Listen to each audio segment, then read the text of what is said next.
This is the Auburn Podcast.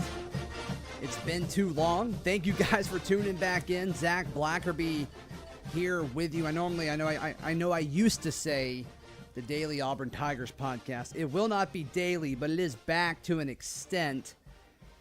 And bear with me. This is the first time broadcasting or recording, rather. It's not live. Recording from my home studio. And I'm not crazy about how it sounds, so I apologize.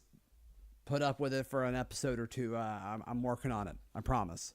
So there are so many things to touch on since the last episode. I think the last episode was with Josh Vitale. So, that's obviously been a while. So I want to talk about a few individual players and then just the concept of grad transferring quarterbacks. And then you guys asked me some questions on Twitter yesterday. And then I just kind of want to touch on the plan for the show moving forward. So Deshaun Davis announced a few days ago via his Twitter account that he is participating in the NFL Scouting Combine up in Indianapolis. And players like Deshaun Davis are exactly why the NFL Scouting Combine is a thing. If you've listened to this show for a while, you know that I love the NFL Draft.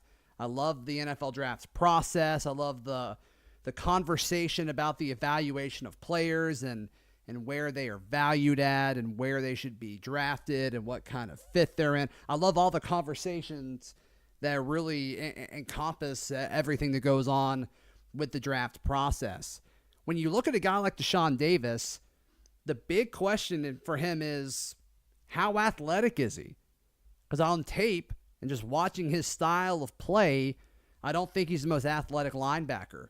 And then also, it's like, okay, well, teams are going to love him just because you only have to talk to the guy for 20 seconds and you realize he's one of the most incredible people that you've ever met. So obviously he's going to interview well, but how much is that going to compensate for how well can he move on the field? Because that's really the bottom line question, and that's what teams are going to care about. So when you look at Deshaun Davis, what's his 40 time going to be? Can he get below 4.5? Can he get in the 4.4s? Like, probably not. I hope he does. I'm rooting for the guy. How strong is he? I imagine his bench press will be well, but really everything else, I'm kind of wondering, is he going to be better than average by a significant amount on anything? I don't think he's going to move well laterally with the shuttle run, the 3-cone. I don't know. I just have a hard time seeing him excelling in any of that. Now, with all that being said, he could slim down. He's got time. And we really don't know how he's been training ever since Auburn absolutely clobbered Purdue in their bowl game, which that was crazy. I kind of hate that we missed talking about that. We can touch on it later. But, yeah, just looking at Deshaun Davis, though, you see some teams that still like to go with the bigger linebacker. I'm a big fan of the New England Patriots. It's very clear that they do not like smaller linebackers. They like the bigger, thicker, 240-pound guys that don't move well, but it is what it is. Most teams in the league are going smaller at linebacker just because it allows you to do more. That 230-pound guy, 225, a guy that's a sure-handed tackler, maybe, can do better in pass coverage. I don't know if Deshaun Davis can do that. I hope I'm wrong, because I think he's got the mentality for it, and he's the guy that you want in your locker room. So it only takes one guy or one team to absolutely fall in love with you. I think that'll happen with Deshaun Davis. I really have no idea what round that's going to be. I do think he gets drafted, but he's going to be one of the more interesting prospects in Indianapolis that week. That's all I'm saying. All right, let's talk about another guy. Ryan Davis. I got sent a tweet yesterday in a DM, and Andrew McGill sent it to me. And in the message, it was a tweet from Joey Knight, and it looks like he is at the Shrine Game practices, and it's a video of Ryan Davis running a beautiful stop-and-go route. And Andrew sent me in the message, just kind of as a joke, as the hype man for Ryan Davis, it's kind of weird seeing him run a route deeper than 5 yards, isn't it? And I told him, it's refreshing. It is absolutely refreshing. I think he has a route tree. I just don't think Auburn wanted him to use it. I think when you look at what Ryan Davis brings to an offense, I think he's quick. He's quick in space, in small spaces. He's great in the open field. He has speed. I know we never really saw it, especially this past season, because he didn't get in space, and I think a lot of that was scheme. He's got reliable hands. He's physical. I mean, other than his size, what do you not love about this receiver? I think he gets the whole mental side of football. I think he grasps that. The guy was my intern last summer. The guy gets football. Just talking about it with him, talking X's and O's and why he does certain things and why receivers asked to do certain things in certain situations against defenses. The guy gets football. I think he's another guy who's going to interview very well. He's extremely likable. And obviously, if you've listened to me for a little bit, you understand that I absolutely love what Ryan Davis brings to a football team and what he brought to Auburn over the past few years. I mean, I think he's a guy that is going to really impress people. I mean, his stats kind of speak for themselves. And then another guy I want to talk about, another wide receiver, Darius Slayton. I think Darius Slayton is the opposite of Deshaun Davis as far as transitioning from the college game to the NFL game. And I hope I'm wrong. I hope they're both fantastic at the next level. They both seem like nice dudes. I've kind of interacted with Deshaun Davis a little bit more than Slayton just because of media availability. But Darius Slayton, I think the NFL is going to absolutely love him despite him having a lot of production, or not a lot of production, at the college level. I mean, we saw, maximum upside, what Darius Slayton could have been in this Auburn offense when Auburn played Purdue.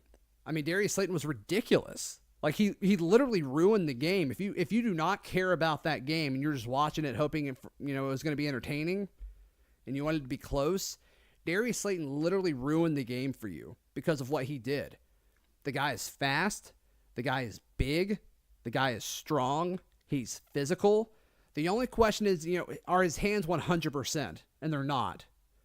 But they're pretty good. And in the past, especially in drafting receivers, the NFL has shown in the past that steadiness as far as catching balls consistently, I don't think that they've really shown that they care a whole lot about that. And obviously it varies from team to team, but when guys like Sammy Coates, and I know a lot of Auburn folks like Sammy Coates, but he probably shouldn't have been drafted as high as he was. Then in an even more drastic case, I think Rashad Perryman was drafted the same year Sammy was, and both of them had an awful catch percentage. And Perryman's, I think, he had a 22% drop rate or something like that. The NFL assumes that they will teach you how to catch. I don't think that's right, and I don't think Darius Slayton is near as. I think his hands are better than both of the guys that I mentioned, but I would not be shocked if NFL teams fall in love with Darius Slayton. Now, the issue is every year now is going to be extremely talented receiving classes just because that's how the game has evolved. But when you think about what Darius Slayton can add to an offense, I mean, you think about these electric offenses that, at the time of recording this, I don't know when you're listening to this, but, the 4 teams that are left in the NFL playoffs, all 4 of them have exciting offenses because they have guys like Darius Slayton. Couldn't you picture Darius Slayton on the Chiefs? Couldn't you picture him fitting into the offense with New England? I could see Drew Brees throwing passes to him lining up, next to Ted Ginn, opposite of Michael Thomas. I could see him working with Sean McVay with the Rams. I mean, he just looks like that kind of receiver. He looks like he could fit in with an NFL offense, an elite NFL offense, and find a role. I see it. All right, I want to talk about the grad transfer quarterback market. And it's kind of hard to comment on this confidently just because there's so much in on all of it. And I don't think even the kids that are transferring really know full and well, what's going on. Sky Underwood tweets at us yesterday at Zac Blackerby. Is the real reason Kelly Bryant didn't come to Auburn because he didn't want to get beat out by a true freshman for the starting quarterback job at back-to-back seasons at 2 different schools? I don't think that's why. You definitely could make that argument, though, and maybe that's why he went to Missouri. I think the answer to this question is a big problem with why these guys are transferring to begin with. If that's true, if Kelly Bryant did not go to Auburn because he was worried about Bo Nix, one, I get it. But two, me and the folks that are listening to this don't think like elite quarterbacks do.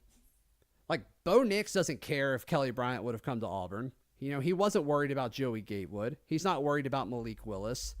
Bo Nix is worried about one thing, and it's Bo Nix. And I think that's why Bo Nix is an elite quarterback prospect, and I think that's why he starts as a true freshman. Some of you asked me yesterday, what do I think of the quarterback situation?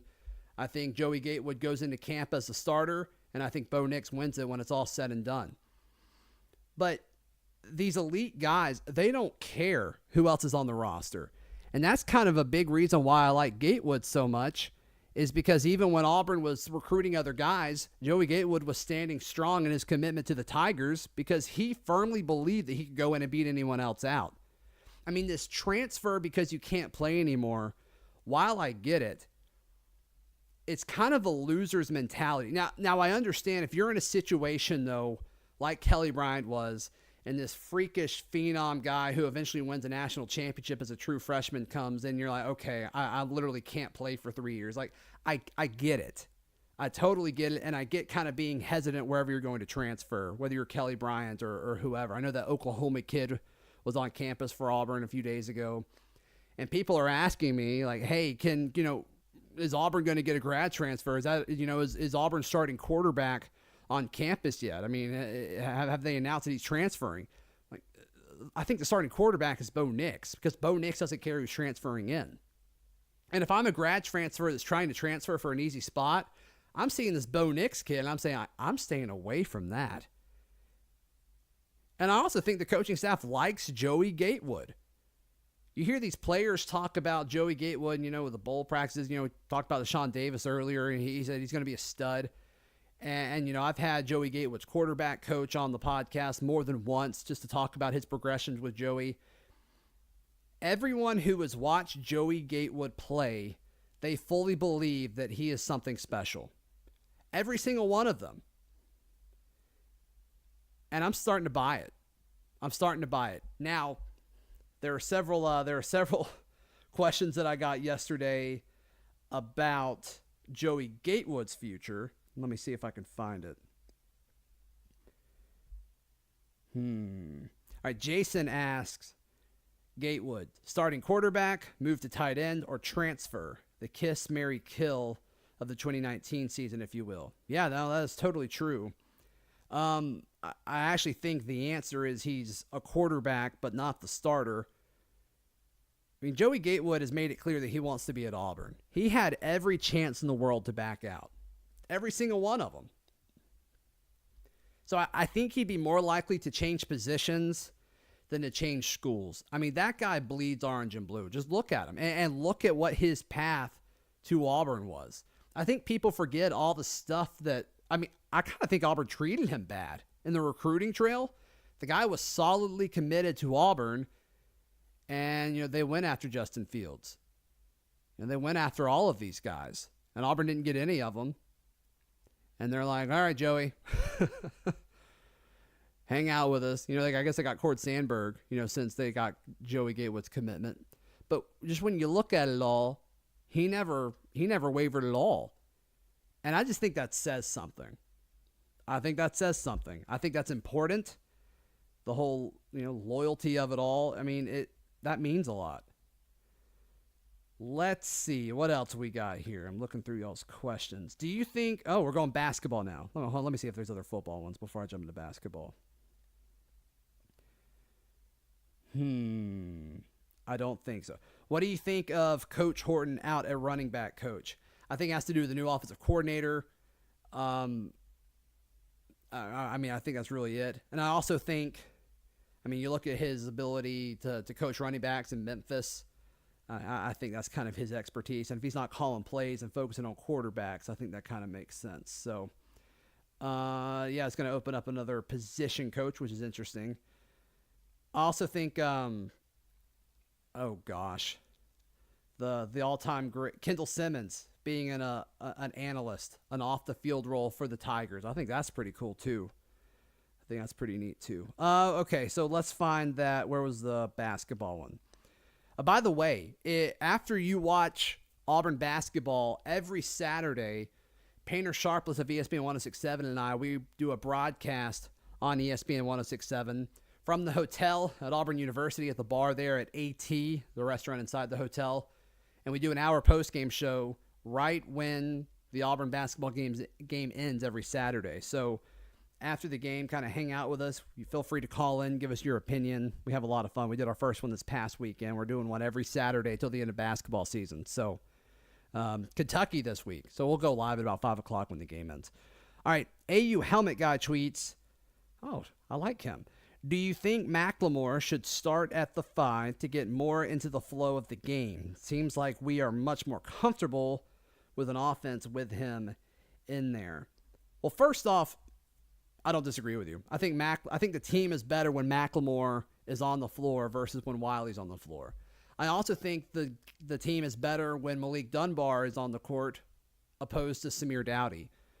But the way this team is constructed and with the depth, minutes are more important than starting. And you look at it, especially when, like last Saturday, when Wiley gets 2 fouls in the span of like 45 seconds, 10 minutes into the game, it opens up playing time for McLemore. And, I mean, we saw what this team does when he gets more minutes than the other guys. And it's usually a good thing, especially offensively. Maybe not defensively as far as defensive rebounds, but, I mean, what McLemore is able to do as far as stretch the floor, you know, I don't think he's been great from 3. I don't have the numbers in front of him, but it seems like he's kind of taken a step back from that. But regardless, I agree with you. I think the team is better. But the way Bruce has constructed this roster is I think he sees the value from McLemore and him providing that spark for him coming off the bench. That's just kind of the way I see it. I don't think Bruce has explicitly said that.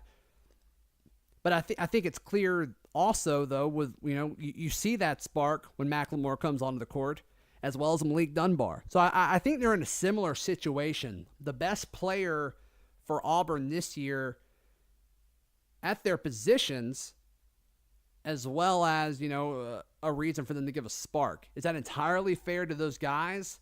No, but I'm sure that conversation is being had behind those doors. So, guys, this has been fun. I know it's we're like at 18 minutes-ish right now. So, I think that's all the stuff I wanted to talk about. And once again, I apologize for the audio quality. Let me know what you think. If it's not as bad as I think it is, please tell me. And if it is as bad as I think it is, please tell me. Yeah, I'm not committing to 1 a week or 2 a week or 3 a week or anything. I'm really just kind of doing this when there's stuff to talk about. I miss doing these, and I will do some of those at the Auburn Network studios as well and have Painter on. And I'm going to try to get Ryan Davis on a podcast soon. He said that he'd come on after he was done with some of his pre-draft stuff. So hopefully Ryan will come on, and I'd love to talk to Darius and Deshaun as well. So we will figure all that out over the next few weeks. Hope you guys enjoyed the podcast. I missed all of you so much. And if you own a business or something and you want to sponsor the Auburn podcast, that would be awesome. Please reach out to me. I'm on Twitter at Zac Blackerby. And I will talk to all of you on the next edition of the Auburn podcast. Have a fantastic day, everyone. Get back to work.